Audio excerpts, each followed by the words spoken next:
Alright, what's up everybody? It's your boy Cam's back with another one. We got a new bike, new client. He just brought it in yesterday. So we'll go ahead and take a look at it. And here it is. This is a 2004 YZ 250F.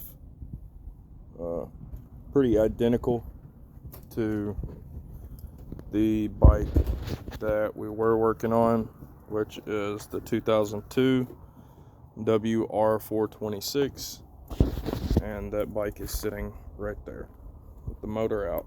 We're still waiting on the client to get to me with some parts, so in the meantime I agreed to take this one and fix it up. Now what it needs is, he brought the bike to me. I could not get it to fire as far as kicking it. It has very low compression. You can pretty much do the kickstart with your hand. Kickstart. And as you can see, when I push, it's just super weak. So that tells me the low compression is gonna probably be valves. 9 times out of 10 it's gonna be valves. So I did take the bike and I took off running and jumped on it, kicked it down into kicked it up into second gear and gave it a little gas, and it fired right up, and it took off. So it rides perfectly when you jump start it. So to me, that's going to be a valve problem. So needs shimmed. Super simple thing to do. So what we're going to do is get the shims on the way for the client, and then we will take the bike's top off, the head cover, and then we will stick some filler gauges in there, figure out what the shim size needs to be, get the correct shim size inside of it, put the cams and the timing chain back on, put it in time, put everything back on and get it all good to go, and put the cover back on, and then we will fire it up and make sure it's running correct for the client. Basically, he bought this bike and he brought it to me to go over, diagnose, and tell him what was wrong with it, and then order the parts and fix it. So super simple process. I did this for a lot of people. A lot of people that I know have issues with their bikes, so they bring them to me and then we fix them. So what we're doing tonight is this back tire. I have to get a tube inside of the back tire. He actually brought me the tube, so I already have that, so that's really cool. So we'll pop that off and get the tube in, and then we'll put the tire back on for him, pump it up, and that'll be good to go. And then also I will go through and feel each one of the spokes to make sure the spokes are all nice and tight, and if they're not, then we'll give them a tighten. And then as I said, he bought this, so he hasn't owned it for long, but here is the really nasty rear axle. So we will be taking this bad boy and greasing it, also going inside the rear hub down there and greasing the bearings inside of that and getting that all good to go for him. So yeah, and then this rear brake right here sticks really bad. In the midst of me trying to roll start it, it was having trouble rolling, period. So I couldn't figure out why. And then I tried to pull up on the rear brake, and it freed it up and it allowed it to roll, which tells me that one, the master cylinder is probably dead empty, so we'll have to get some fluid in there, and then we'll have to bleed the brakes. But I am going to go through this rear brake tonight since that's probably the only thing I'm going to be able to do.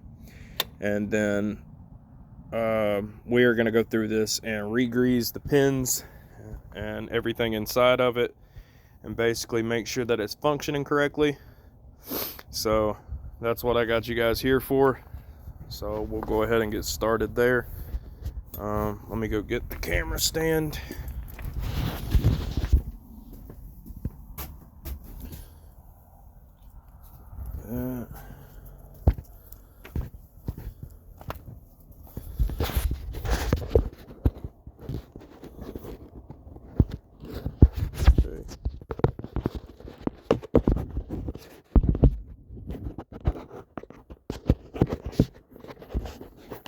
Got you guys on stand.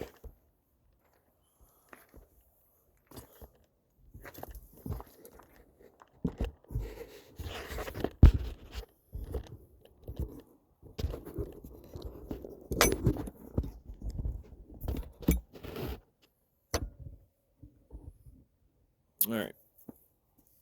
So first things first, let's pop this bolt right here.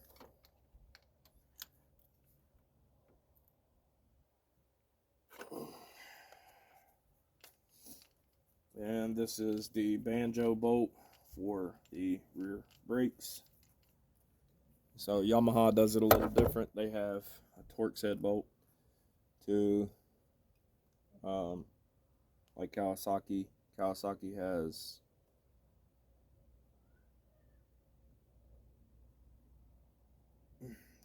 they have a regular hex bolt that goes on it. So we'll just slide this banjo bolt back in. It smells like brake fluid, so that tells me that it's actually getting somewhat fluid, but it's probably just really low. Probably no big deal. So these things are pretty simple to work with. You just gotta kind of know what you're doing. And yeah, so that. Okay. So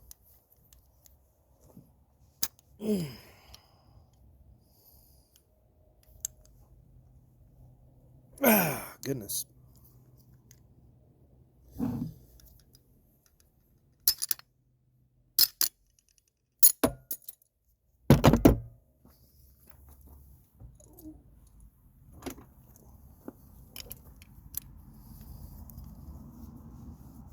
There we go. We got it broken and freed up.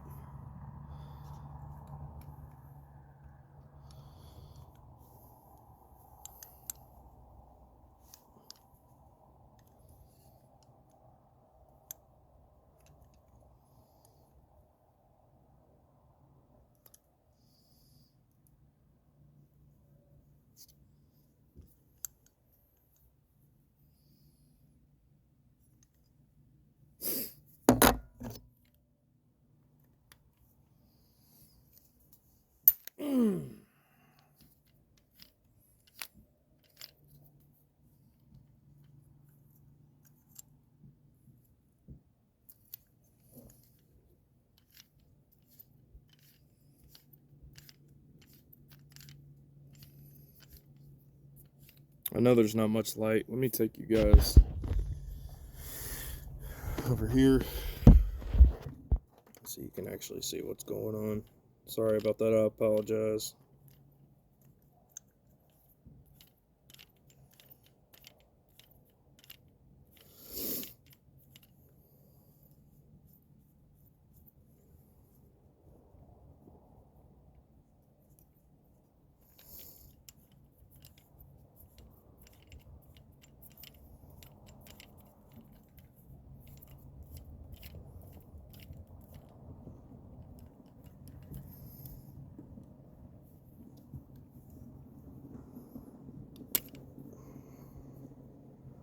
Okay, so that is the main bolt that holds it on. We just broke this one loose. So we can now pull these out and it will come off of the mountain bracket right here. So again, this little rubber boot it just has one going up in it, and you kind of tighten it and stick it up in there, and then it mounts on the bracket with this big bolt right here. So once you get those two on, you're pretty much set. So there's one bolt right there.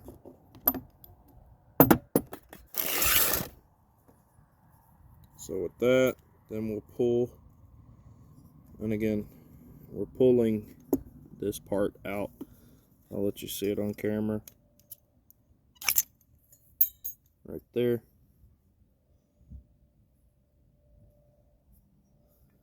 And we dropped our piece.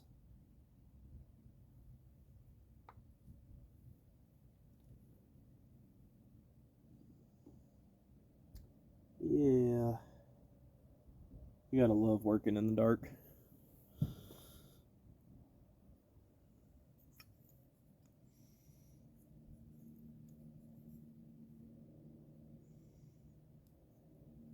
Oh, yeah. Anyways, now we're off with the bracket. We'll grease those up, and then what we're gonna do is remove this right here, and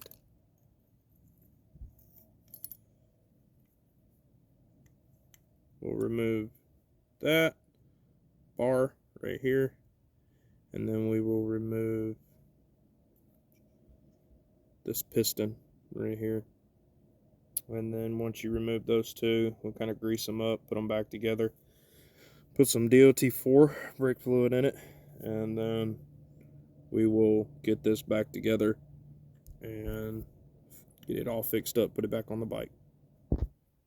Alright, so this little bar holding it on, we remove this little nut, goes inside of here, holding the bar on, like I said, and then that bar should push. It does not push out of here like the others, so you're going to take a Torx bit and get that bar out. So again, there is a Torx bit right there. So once we unscrew it, you'll see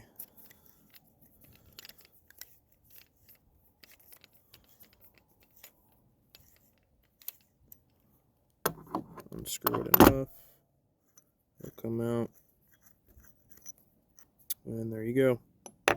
It's the same concept as changing your brakes. So to anybody changing their brake pads, that's how you get your brake pads off. So if I'm taking a look at this, these brake pads still got a little bit of life on them right there. Sorry, that's my daughter. Still got a little bit of brake pads left on here, so I'll let them live and let him use them because he's just interested in riding. He's not too interested in racing the bike or anything like that, so we should be pretty good with that. So next, we'll take this piston out of here, and I pray that it's not that hard to do, but like everything else has been tonight, it's been pretty stuck. So we'll go in here, grab it,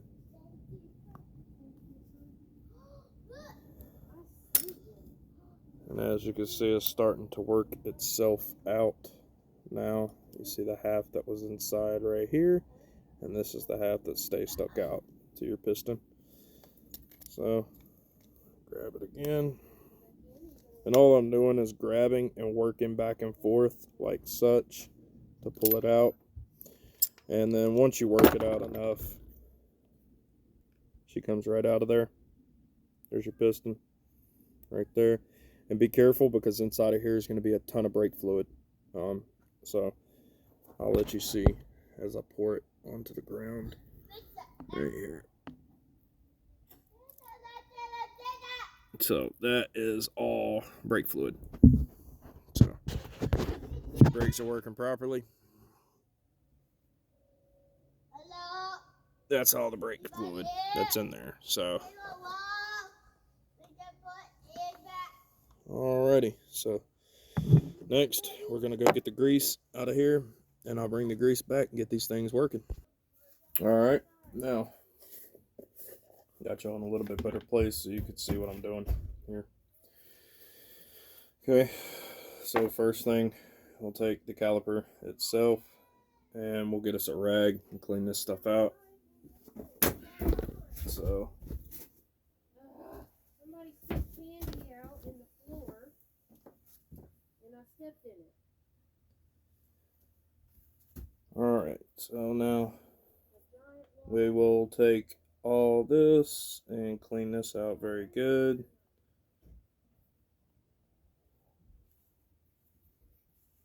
Get down in that hole, get all that excess stuff out up there. Okay. Go ahead and take our banjo bolt out. Had it loose, so otherwise you'll need a Torx head, as I said previously. So on the washers, I prefer to use a new washer every time, as they get pretty grimy, as you can see on there. It's pretty grimy. But he's not wanting to put a whole lot of money into it, so we're going to save wherever we can. Alright, so now we've got the master cylinder, or I'm sorry, brake caliper out. So we're going to take a little bit of grease.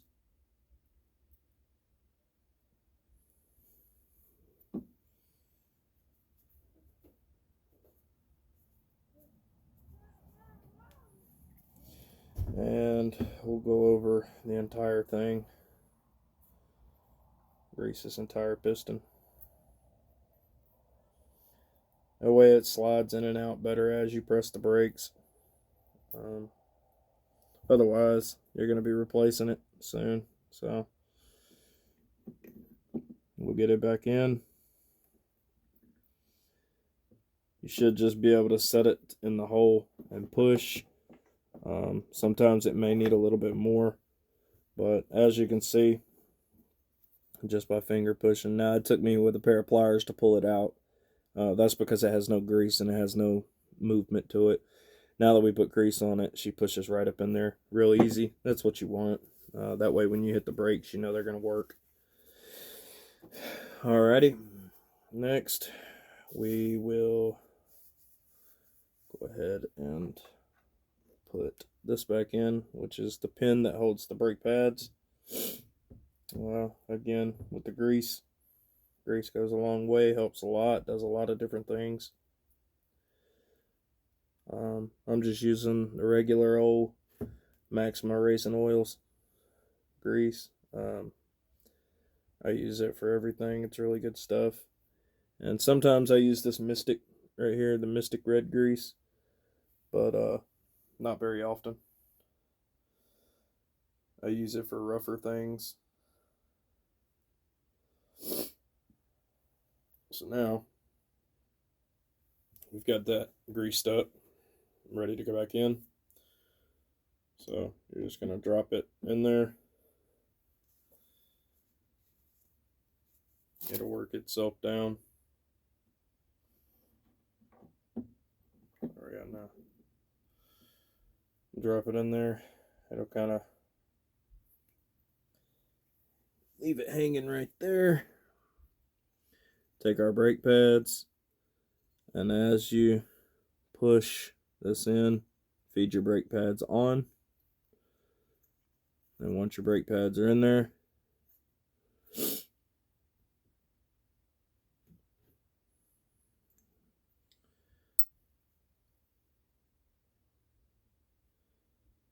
like to put a little grease over this hole right here.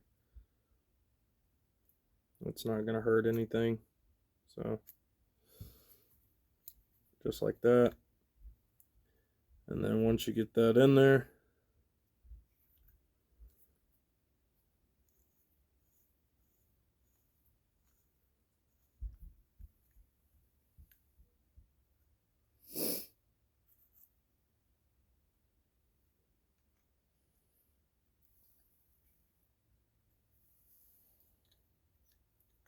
oh, let's see what the problem was. I had it backwards.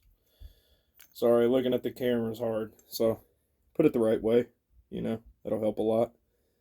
When you're looking at this camera, everything's backwards, so it kind of gets me off track a little bit. But now that we ran it through this hole, that hole's good and greased up, as you can see.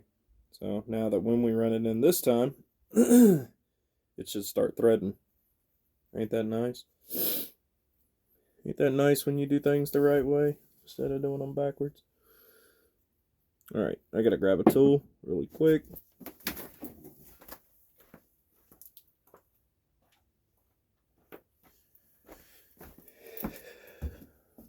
Okay. Now, take this, and screw this back in.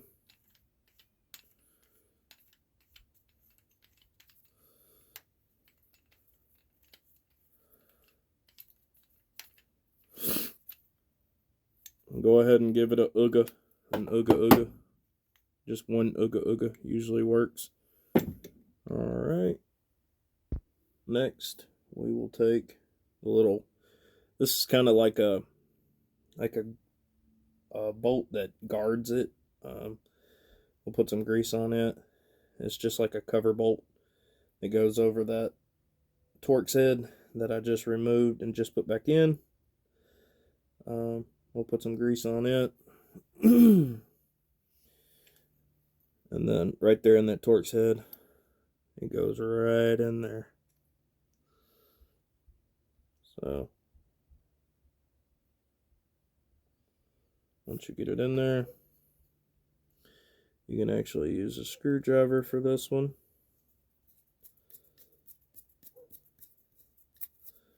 And then same thing, give it a ooga ooga. She's in there. Wipe any of the excess grease off because you don't want dirt and everything sticking and getting all up on these brakes right after you done it, even though, you know, shouldn't happen. But all right, now that we've got that all done, the next thing we're gonna do is go ahead and clean this off and grease it up, and then we will get the brake caliper back onto the brake caliper mount. So we clean it off really good. There ain't nothing there. Go ahead and clean this little boot and stuff off.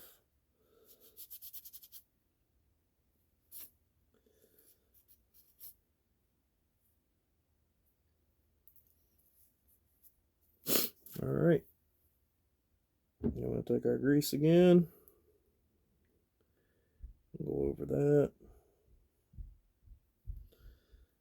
Shouldn't need that much. That.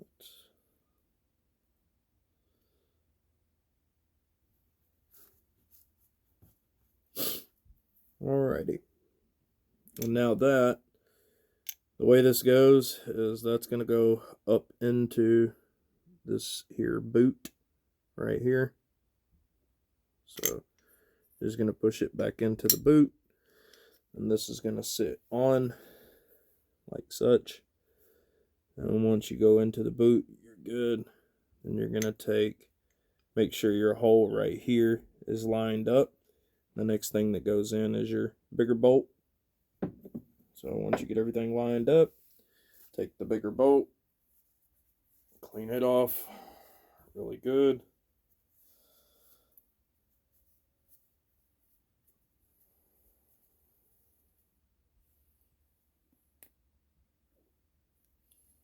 Clean the threads out really good.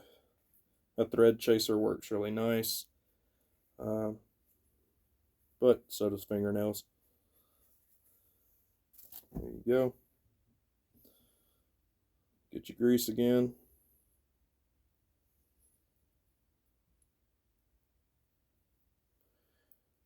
over everything. Really nice.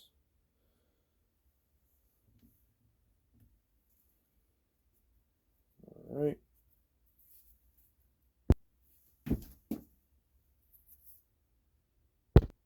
You're gonna take some blue Loctite and a little dab will do you on this. You don't have to use much.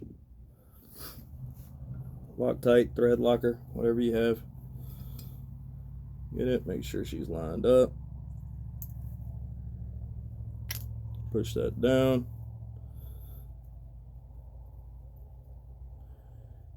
Go ahead and get this started.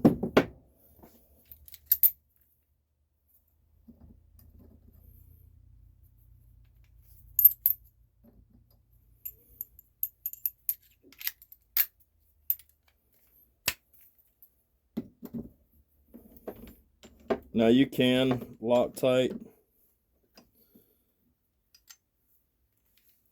the other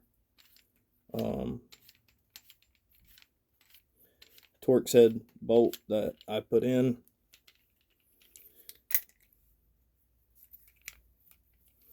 This one right here, you can Loctite that one if you'd like to. I don't find any use in Loctiting it. It practically holds, especially with this second thread up here. It's dang near impossible for it to come out. So, yeah.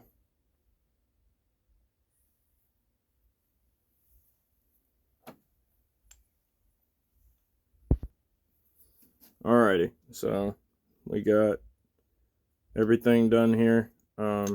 There's a little plate. It's right here.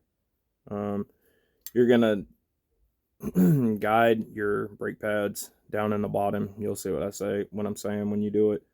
You're gonna guide them into that little plate, and that's what holds the brake pads kind of in place so they don't move all around and stuff. If you can't get that in there the correct way, then you might want to take that bolt back out, and then this will pivot back and forth, and it will allow this to open up, and you can replace that. If it's falling out right here and it just won't hang on, if you take these fins and bend them down just a hair, it'll stick in there a little bit better. But the brake pads have to be inside of there in order for this to work properly. And they are very loose, yes, but that's because I pushed this piston in completely. I pushed it all the way in. So with that being said, all of it's pretty much done.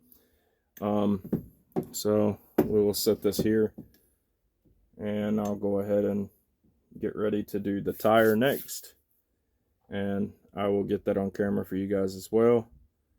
I'm not very good with tubes, so I will try it once, and if I don't get it, then I will take it to have it done, because I'm not gonna spend a whole lot of time popping tube after tube just to prove to myself that I can get it.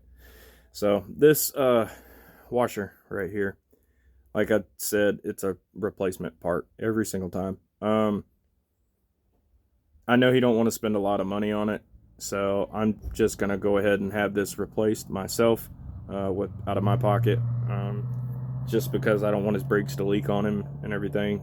So yeah, after that you put the caliper on the same way you took it off, and then you put it around the disc and you run your axle back through and get all that good stuff set up, and then you can put this bolt back in with a fresh washer, tighten her down, Torx head, tighten her down, and then you can do the bleeding process that it takes for your brakes.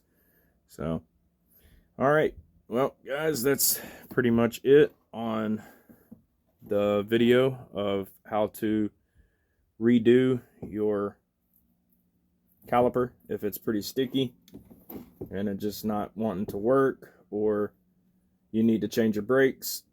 Then now you know how. Pretty simple thing to do. It takes about 15 minutes to do, unlike the 30-minute video, because I was trying to show you guys. So yeah, pretty simple stuff. I appreciate you tuning in, and I'll catch you in another one. Peace.